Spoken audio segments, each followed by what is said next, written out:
रोखठोक, बेधडक आणि नेमक्या घडामोडींचा अचूक वेध घेणारं एकमेव विजनरी बातमीपत्र विन टीव्ही मराठी. राधानगरी धरणाचे 2 स्वयंचलित दरवाजे पुन्हा खुले. 4256 क्युसेक विसर्ग सुरू. राधानगरी धरणाच्या पाणलोट क्षेत्रात शनिवारी सकाळपासून पुन्हा एकदा दमदार पावसाने हजेरी लावल्याने धरणाच्या पाणीसाठ्यात झपाट्याने वाढ झाली आहे.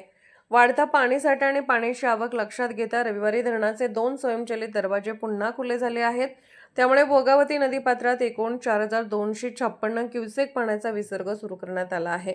रविवारी दुपारी 1:30 राधानगरी धरणाचा क्रमांक 3चा स्वयंचलित दरवाजा खुला झाला.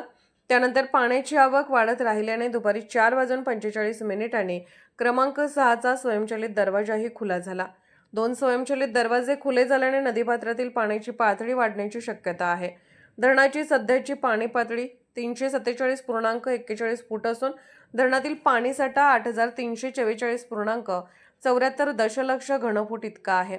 रविवारी दिवसभरात धरण परिसरात 38 मिलीमीटर पावसाची नोंद झाली आहे.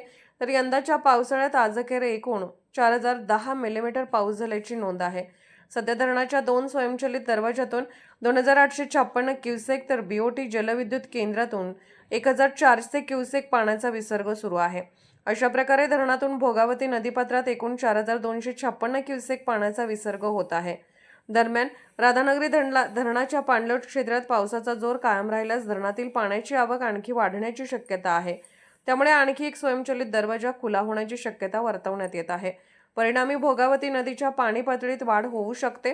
या पार्श्वभूमीवर नदीकाठच्या गावातील नागरिकांनी सतर्क राहावे, नदीपात्रात जाणे टाळावे, तसेच प्रशासनाकडून देण्यात येणाऱ्या सूचनांचे पालन करावे असे आवाहन करण्यात आले आहे.